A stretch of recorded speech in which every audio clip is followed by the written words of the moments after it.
Hello, everyone. Welcome to Mazars COVID Talks. Today's topic, Eye Towards Recovery, a business and financial perspective for consumer product company. I'm your host, Joseph Ferrone, partner at Mazars USA, specializing in consumer products. Today is Thursday, May 14th, and we'll be talking with Leon Terrano, Senior Vice President, Commercial Lending at Bank, and Stuart Nussbaum, partner Mazars USA, and Consumer Product Sector Leader. They both will help us dissect the current environment in the consumer products industry by discussing business insights information. We want to support business survival by directing organizations and individuals to resources and helping build a culture of preparedness along the way. With that, I'd like to welcome Leon Terrano and Stuart Nussbaum. Welcome, gentlemen. Thank you, Joe. Okay, so let's begin the discussion. I'm going to start with you, Stu. Okay. What have you seen as far as consumer product companies and preparing projections, factoring the whole economic effects of the COVID-19 pandemic, and what are you seeing out there as far as, issues, concerns, and things like that? Sure. Well, Joe, in terms of projections, we're seeing several different types that are being developed, monitored, and updated. The first, which is most important, is the 12-week cash flow. This is when just trying to see the types of cash inflows that are happening, whether it's internet sales where the cash comes in right away, or receivables based on sales that you make to retailers or other places, different government programs in which money can come in, and then availability with respect to borrowings.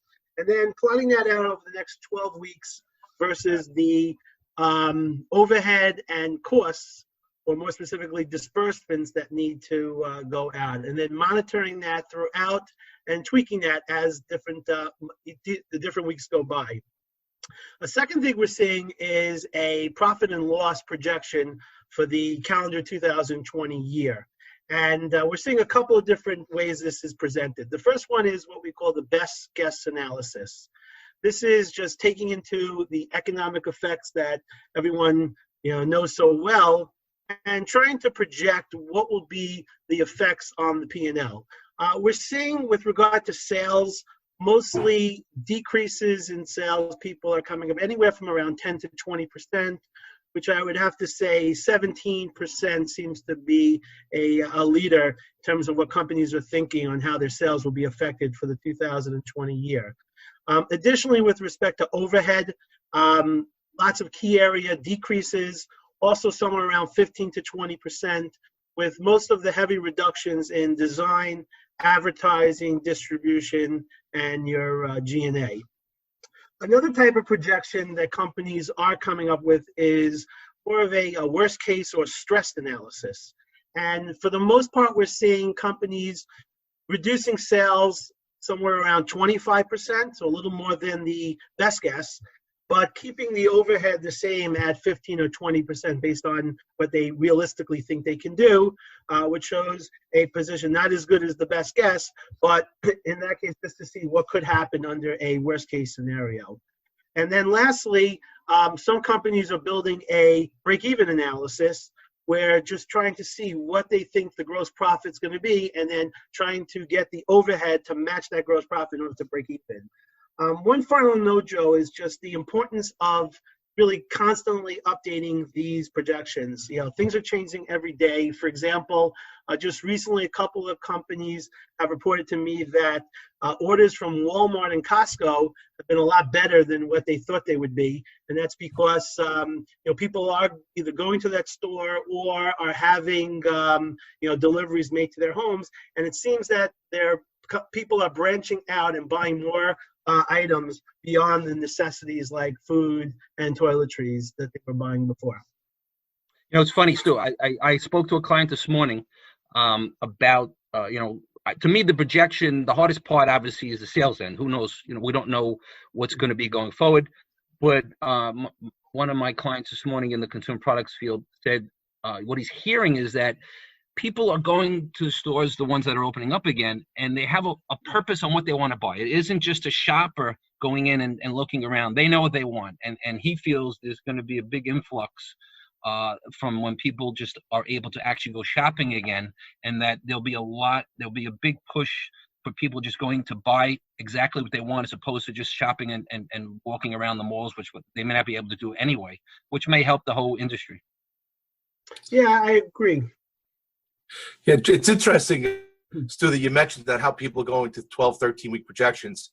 And it's a bit of a change, at least from a banking side, over the last month or so. Initially, what we were asking our clients to do were 4 to 6 week projections because there was so much turmoil going on initially. We didn't think anybody could forecast past that. And from a bank's perspective, our concern is liquidity and make sure our clients have enough liquidity to get through whatever the time frame is to get to the other side when normalcy returns to the market. Since PPP has sort of bridged that gap for a lot of our clients the next 4 to 8 weeks, we've gone and looked for 13-week projections. Mm-hmm. Same exact reason you're looking for. We want to see what the borrowing base looks like.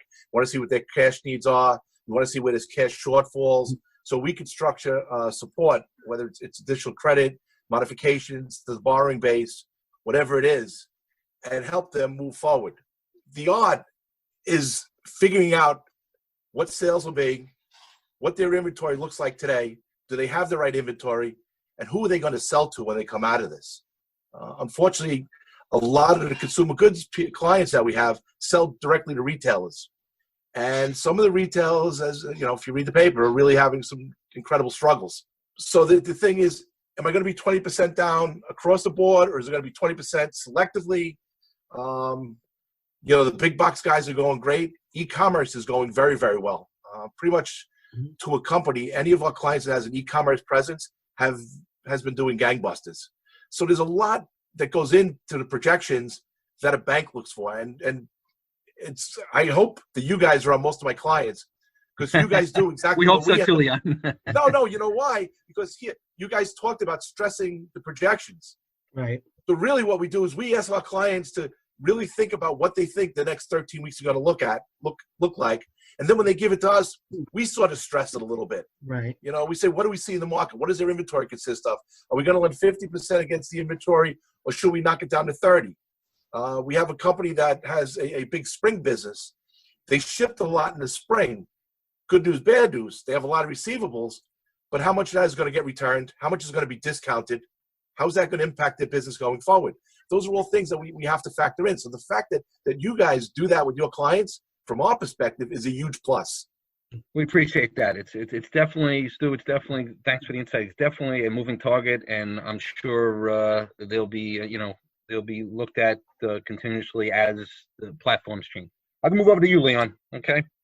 So I guess a question that was out there was, the consumer products companies, as far as communicating to the banks these days, after the emerging from the lockdown, what are you looking for from these companies? What kind of information do you want from them after they come out of the lockdown that you want to really monitor? We've probably been speaking to our clients more over the last 2 or 3 months than we ever had. And we've always maintained pretty good communications with our clients. The initial piece was, how are you doing? What are your cash needs on a short-term basis? Where do you think you'll be? Do you need PPP money? Can we get it for you? What does that buy? And then we were also trying to get market intelligence. What do they see? Who do they look at from a retail perspective, who they think they're going to have problems with? What do your factory agreements look like? What do your credit agreements look like? Those are the things that were the initial conversations. Now we've morphed into, okay, it looks like, for better or worse, right now is a little bit of a stable time. There's not as much flux as there was initially. There's still a lot of unknown, but it looks like June, July, end of July seems to be the target for most of our clients where they think they come out, which from a consumer perspective, facing client is good because guess what? Chunk of their business is fall business. So the analysis is, what inventory do I buy? Has my supply chain been impacted? Do I still want to buy from China? Am I looking at options? Do I need to use letters of credit now? How is all that factoring in? Those are the things that we're talking about. And to Stu's point, it's an ongoing conversation because what they see today may not be what they see next Friday. Things may shift. They may get an order that's either canceled or delayed or discounted. So it's a constant communication with everybody. And the good news, bad news, we laugh about it at the bank. And like most banks, we're sort of divvied up into a credit function and a sales function. I had a sales group, if you will, we all are credit people now. You know, everybody in the bank has a credit hat on. And that's what we're talking to our clients about, because it's a matter of survival. If our clients could survive and come through this, I think we'll be okay. But what do they need to do to survive, and how can the bank support them? And that's where the communication comes in. And the communication is very, very important. I guess you're you know, they always talk about being in touch with the clients, and these days it could be a weekly thing for you guys once this thing breaks open, which is a good thing. I think you'll get the companies will have a comfort level, and listen, transparency is always a good thing, and I think that's important. I think from both sides. Yeah, you know, we try to be consultative with both our clients. It's interesting because whenever we get late financial reporting, it's usually never good news. It's like when you're a kid, you have a report card. You have a good report card. You run home and show your old man a report card. You know, I remember once my brother and I went to the same school. My brother showed my dad his report card on Monday, and it was Thursday. And my old man said, "Did you have a report card this year?" I wasn't going to show it to him. And so is there any truth to the rumor you gave your brother's report card? Oh, come on, Joe, you didn't try that?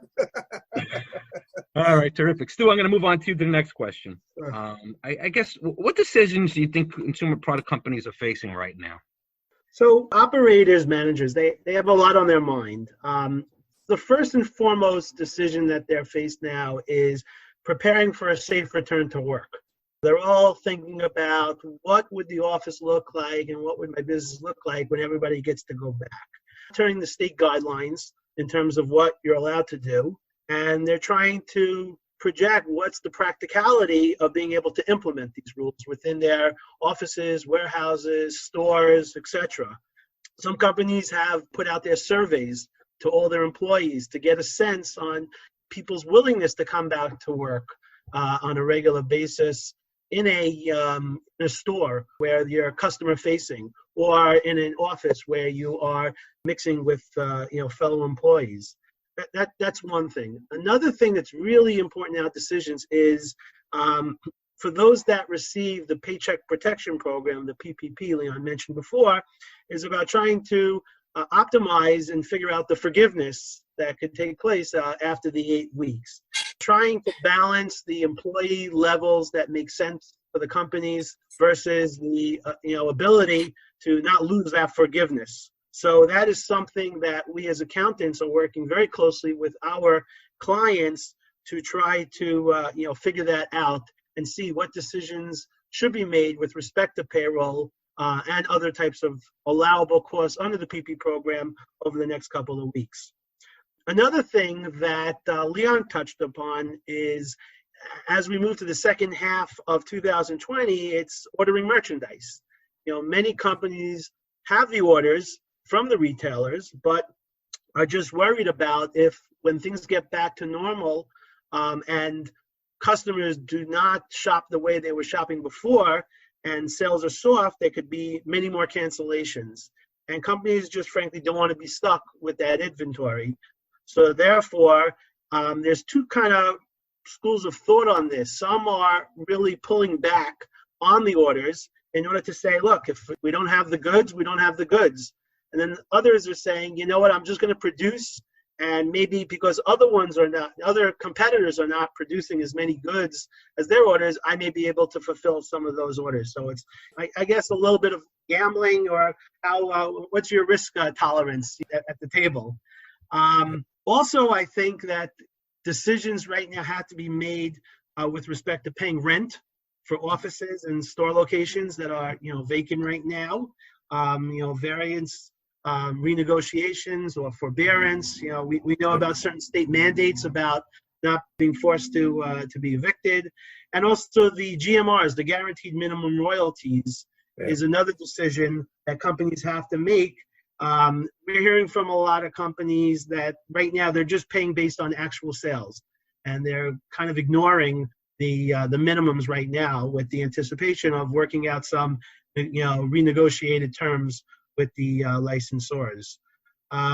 So I think those are the main decisions that companies are faced with. One final thought on that is that, and I've heard this from a few people, the decisions you make now in this tough environment could really say a lot about a company in the future.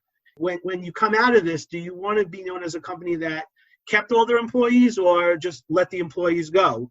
Also with respect to honoring agreements, did you honor all the agreements or did you not during this, this tough time? And based on decisions that you make now for the short term could really have lasting impressions with people that you deal with in the long term. So I think operators and managers have to be very wary of that. Just to tap in on that, I was going to follow up and as sort of segue with it as far as what are the concerns you sort of tapped into a little bit with inventory. You could follow up a little more, Stu. I was going to ask Leon this question. Stu will talk about concerns. Is inventory your number one concern right now with the banks, Leon? What'd you say? Number one, not number one, but it is a concern. And like I said earlier, it's two or three different pieces. For those who have a spring season, they shipped. The concern is what gets pushed back, what gets returned, and what does that inventory look like? And is that inventory fashion sensitive, or is it basic? If it's basic, the issue becomes, okay, do you have the wherewithal to carry that into next year? Do you have the capacity, financial capacity to carry that? The second issue is for people who have full seasons. Where do you bring the inventory from? What are the orders going to look like? How impacted has your supply chain been? What do you do now? Maybe tone down your product and maybe not so fashion forward and get a little bit more basic because God forbid you overbuy. And if you overbuy with basics, it hurts, but you can sell it next year. If you overbuy with something that you think is going to sell in the fall of 2020 and it doesn't sell, you have a big problem. The third piece, it's sort of inventory related, but it's really sales related. And it's something some of our clients are facing, and Stu touched on this from a personnel perspective. We have a client who sells high-end product, and his big concern was he did not want to lose his salespeople because if he loses his salespeople, they have the connections and the contacts. So he's made the decision. A lot of them are above the $100,000 threshold in the PPP program. He's making up the difference just to keep them on board because he feels that when things normalize, and again, maybe July, whatever, if they're on board, he can hit the ground while not running, at least moving, as opposed to having to hire all new salespeople, talk to them about what the product line is, introduce them to the clients. He thinks that would be horrendous for his business. The flip side on his end is the lower end labor presents two separate issues. One, his initial thought was he would furlough everybody. But then as he thought about it, he said, if I furlough everybody and where unemployment or the unemployment payment is, am I going to be able to hire these people back? And that's a wrestling match on his end. He sort of split the difference. There were people that he really wanted to keep, and he kept them. PPP money covered some of that. But he also selectively took the opportunity to pare down staff. And there are people that he didn't think he would need. And he also talked about right-sizing the business. And to Stu's point, right-sizing overhead. What is it going to look like? And if you're an optimist, you think I'm going to be down 10%. If you're a pessimist, you think you're going to be down 40%. And you sort of manage to that number. I think those are the things that, from an inventory perspective, our clients are concerned about. The bank, we're concerned, and that this is the art. We talked about sensitizing the projections. What's the valuation of the inventory? Typically, rule of thumb, you lend 50% against in-season inventory. Well, is it going to be 30%? It's going to be 25. Where do we lend? Where do we see? And what's the ramifications? If you're typically lending at 50%, you go down to 25%, you're going to have over advances. So what do you do with the over advances? One thing leads to another. That's the wrestle piece we have on the inventory side. I don't know if there's a science to it. It's a little bit of an art. People to feel comfortable walking through that store where people are trying things on and doing all just kind of all over the place. So I think that's important. The other one is really credit risk. In terms we're hearing about all these bankruptcies. Just name a few: J. Crew, Stage, Neiman's, Pier 1, Bergdorf. Just a few of them. You have all these bankruptcies, and that is something that companies are really nervous about. So you have factoring, you have credit insurance. There are a couple of other, tools that you can do to help protect it. But I think going forward, this is going to be a real high priority concern for operators and managers for the business going forward. Stu, I'm glad you brought that up because that, you asked what our number one concern is. The receivables really is our number one concern for a bunch of reasons, particularly the bankruptcies. And a lot of our clients have credit insurance or a factor. But if you look, you need to look at the factoring agreements and the credit insurance agreements because there's outs. They're insurance policies. Like any insurance policy, there's an out, and it's usually not in your favor. So you need to read it and you need to understand when does the insurance expire? Is it at 120 days, 150 days, 180 days? A lot of people have gone back to their credit insurers and their factors and asked to have those terms extended. And in many cases, the factor or the insurer is willing to do so because they don't want to be inundated with a bunch of claims. They think that for the most part, they'll be able to collect.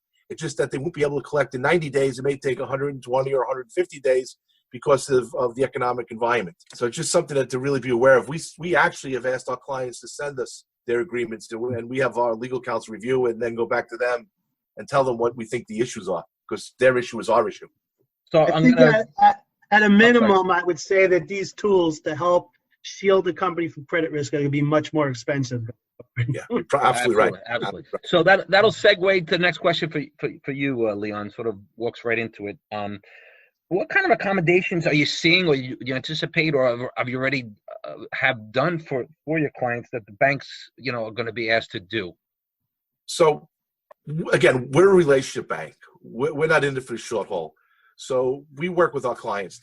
I guess the two biggest impacts we see is effect of the borrowing base, when things become ineligible and backing into over advances.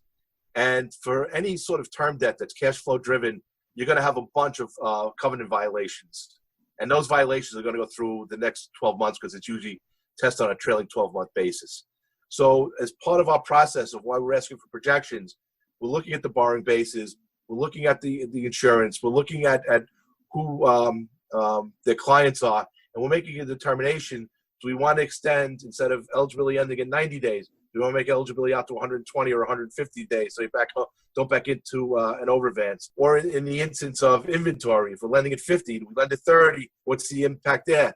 And in a number of cases, if there's an overadvance, we'll work with the company. We may ask for additional enhancements, like maybe additional PGs or things like that, but we certainly work with them. On the longer term, we're going on the assumption that there's effectively minimal cash flows in the second quarter. Unless they're an online retailer, they're probably down 25% of what it normally would be. And we're making an analysis based on that and what we think the covenant violations will look like. And we're proactively waiving and amending those covenants. We actually have a format. It's called COVID modifications. It's a one-pager. You just say, looking to do this for this company, and it's a short, quick credit approval. Because we know it's coming. We'd rather be proactive than reactive. Makes sense. I haven't seen so many covenant waivers in my life in this past, couple of weeks on issuing financials. Absolutely. Stu, I'm going to move back to you. You see any opportunities arising for consumer products companies, as we emerge out of the economic lockdown?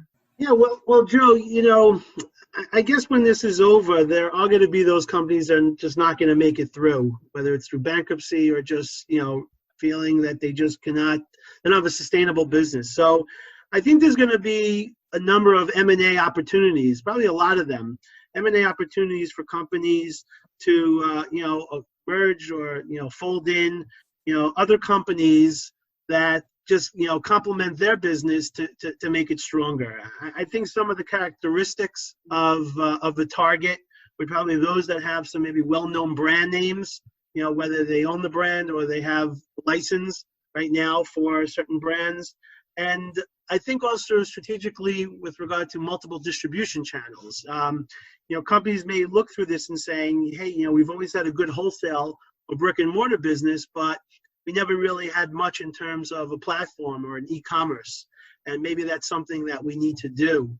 We did see, a few years ago, some of the bigger brick and mortar companies, acquire some good e-commerce, direct to consumer businesses, and I'm sure that paid off for them.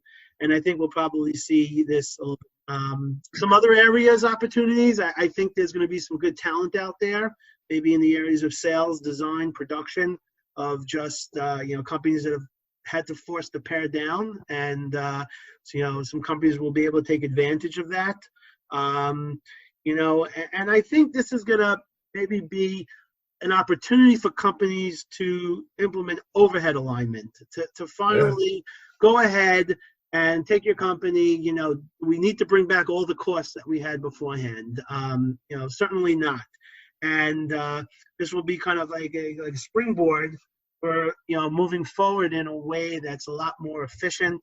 And big part of that will be technology. I think many companies were forced to upgrade their systems and their processes because of this remote work environment. So I think companies are going to rely more on technology and be able to get their overhead in a much better position to ensure profitability going forward. I agree with you. There's some good insight you just brought up. During weak market times, I've always been a believer that that's the time you go and buy. You go in and you'll have companies. I think merger and acquisitions are going to be very hot. I think you're going to see companies that would just maybe couldn't survive on their own, going to be gobbled up because the price is going to be right. I think you're going to see a realignment and a consolidation going forward. Yeah, it's interesting, Joe and Stu, because earlier today we were on a call with one of our clients. And they asked exactly that question. They're in our ABL shop. It's a good, solid company. And they said, we see potential for acquisitions. What level of support can we expect from you? And, they're going to put together a plan, and we're going to sit down and we're going to tell them what we think we could do. Just for exactly, almost word for word, Stu, what you said. Whether it's buying a business, whether it's a geographic expansion, whether it's a talent acquisition, they just see opportunity. They are convinced they're going to survive, and so are we. And they think that they could be much stronger and grow. And also, people, we talked about this earlier, people are taking this opportunity to right-size their business. One of my other clients said, it's easy. The last couple of years have been easy. We've been doing very well. We got a little fat and happy. And so what if I kept the guy on? He was a good guy. He said, but you know what, to keep a guy on at $80,000, $90,000 when I don't really need him? He goes, no, I'm probably not going to do that. He said, I just can't afford to carry it. And it opened up my eyes a lot. And he's a guy who's starting to transition the business to his children. And he said that I'm transitioning now. I plan to be out in 5 years. I think I'm going to leave a much stronger business to my kids than I would have if this didn't happen. Makes sense. And I agree with Stu, is that there'll be a realignment. People are going to be looking at, cutting the fact. All right, Leon, last question. I always leave the easiest one for you. How does the bank look at collateral in this environment today? How do we look at collateral? Yeah, it's not an easy thing. No, it's like we talked about, right? So we do a deep dive on the receivables. What's credit insured? What's factored? What do those factoring agreements look like? What do the credit agreements look like? Who do they sell to? What products do they sell? Do they miss a season? Will the products be returned? Will they be discounted? That's on the receivable side. On the inventory side, like we talked about, what does inventory consist of? What does it look like? Do they miss a season? Is it fashion forward? Do they have a secondary market to sell it to? Those really are the questions that we're asking our clients. It's a challenge. I hear you. It certainly is. It certainly is. Okay. On that note, I just want to thank Leon and Stu for your great insight, and to everyone for listening to this episode of COVID Talks. Please remember, all the information that we shared on this podcast extends from reputable sources, and the views expressed today are meant to serve as suggested guidance based on knowledge and experience. If you'd like more information about some of the details discussed today, please visit www.mazarsusa.com. Thank you for joining us, and everybody have a great day. Thanks, guys. Thank you, Joe. Thanks, Stu.